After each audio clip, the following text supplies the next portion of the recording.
En avril 2023, c'était devenu officiel, l'Inde est désormais le pays le plus peuplé de la planète. Dépassant la Chine, et ayant presque la même population que tout le continent africain, soit une population d'1,4 milliard d'habitants, l'Inde est plus densément peuplée par rapport aux deux autres. Pour bien comprendre comment on en est arrivé là, faisons un bond dans le passé.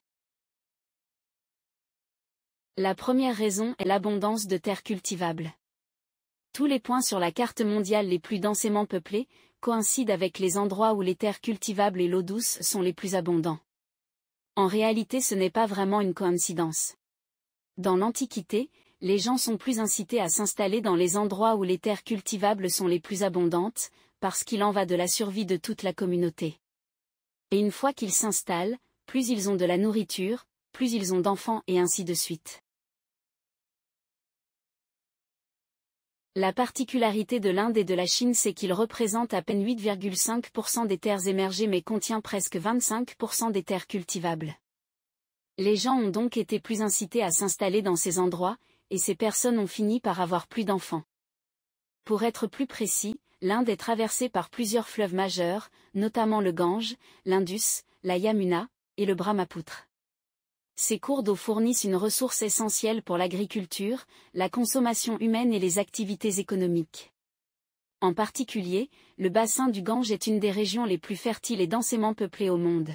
Les pluies de mousson, bien que saisonnières, remplissent les rivières, les nappes phréatiques, et alimentent les barrages et canaux. Dès l'Antiquité, des systèmes d'irrigation sophistiqués, comme les puits, les réservoirs, tanks, et les canaux, ont été développés pour tirer parti de l'eau douce. Contrairement à des régions comme l'Europe, où les périodes glaciaires, les variations climatiques extrêmes ou les famines ont souvent perturbé la croissance démographique, l'Inde a bénéficié d'un système de mousson prévisible qui a soutenu l'agriculture saisonnière. Bien que parfois irrégulières, ces précipitations annuelles ont permis d'éviter des sécheresses prolongées ou des famines de grande ampleur. La deuxième raison est l'impact significativement réduit des épidémies et des guerres comparé à d'autres parties du monde.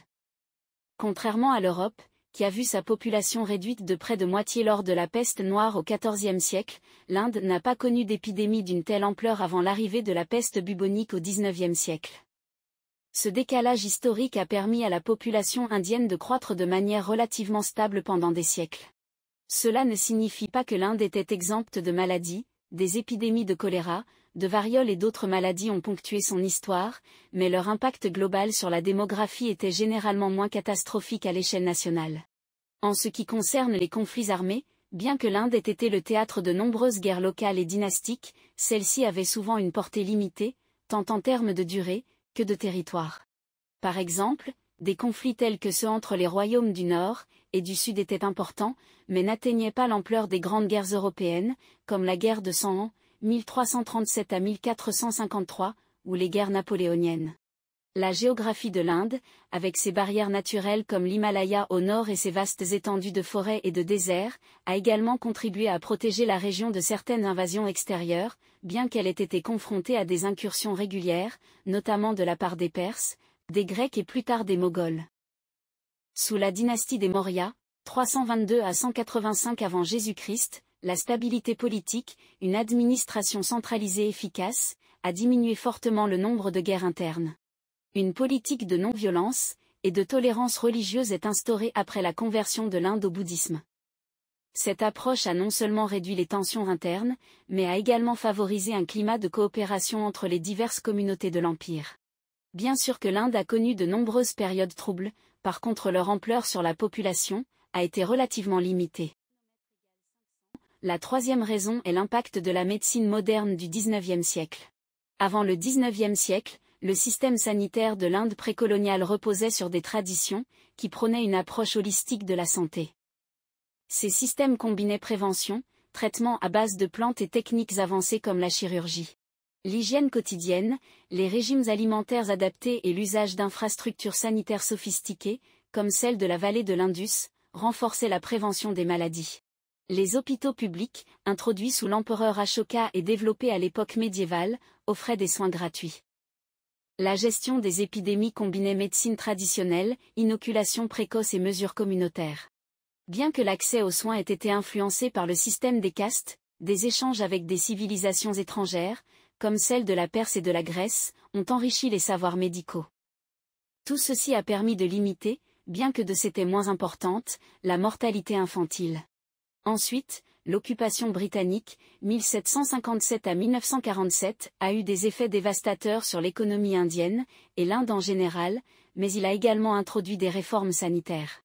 Les Britanniques ont établi de nouveaux hôpitaux, lancé des campagnes de vaccination contre des maladies comme la variole, et introduit des mesures sanitaires pour lutter contre les épidémies. Ces initiatives, bien que souvent centrées sur la protection des intérêts coloniaux, comme la main-d'œuvre, ont contribué à une baisse significative du taux de mortalité, notamment infantile. Cette amélioration sanitaire a cependant créé de nouveaux défis. Les taux de natalité, restés élevés en raison de pratiques culturelles et sociales profondément enracinées, alors que les taux de mortalité s'effondraient. Le résultat a été une forte croissance démographique. Cela a accru la pression sur les terres agricoles, aggravant la précarité des populations rurales. Malgré tout, l'introduction des pratiques médicales modernes a jeté les bases du système de santé indien post-indépendance. La quatrième raison est la mécanisation de l'agriculture. Après son indépendance, l'Inde a dû faire face à des défis urgents liés à la sécurité alimentaire, exacerbés par une population en rapide expansion. La famine du Bengale en 1943 et les faibles rendements agricoles des années suivantes ont souligné l'urgence de réformer le secteur agricole. C'est dans ce contexte que l'Inde a lancé la Révolution verte dans les années 1960, grâce au soutien international et aux avancées scientifiques. Cette initiative a introduit des semences à haut rendement, VHR, des engrais chimiques, des pesticides, et des systèmes d'irrigation modernes.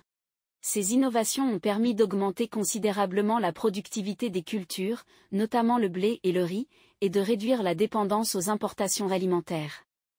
Et quand il y a beaucoup de nourriture, les prix baissent, ce qui encourage aussi les gens à faire plus d'enfants. La Révolution verte a transformé l'agriculture indienne, faisant de l'Inde un pays autosuffisant en céréales. Elle a permis de nourrir une population en pleine croissance et de stabiliser l'économie rurale.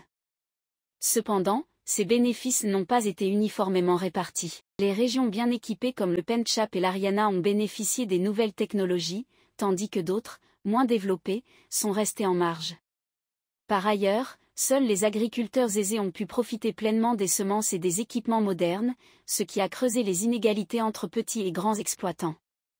La cinquième raison est tout simplement culturelle. En Inde, la structure familiale est généralement patriarcale et très unie, avec une forte importance accordée aux enfants, notamment pour assurer la sécurité financière et sociale des parents vieillissants. Dans de nombreuses communautés, avoir plusieurs enfants est perçu comme un signe de prospérité et de bénédiction. Les familles élargies, qui comprennent souvent plusieurs générations vivant sous un même toit, sont courantes. Ce modèle familial favorise les grandes familles, par conséquent, une natalité élevée.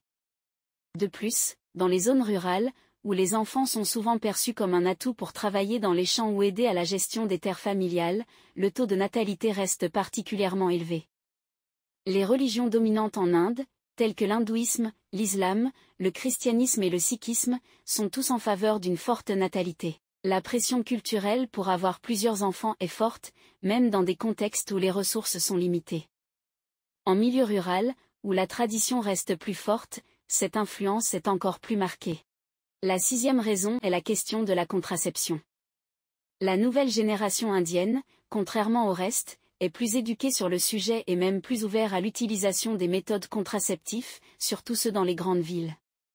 Par contre, pour le reste de la population, c'est carrément le contraire. Non seulement il n'y a pas d'accès mais en plus de ça, beaucoup n'en veulent tout simplement pas. Résultat de l'influence des religions et de la culture.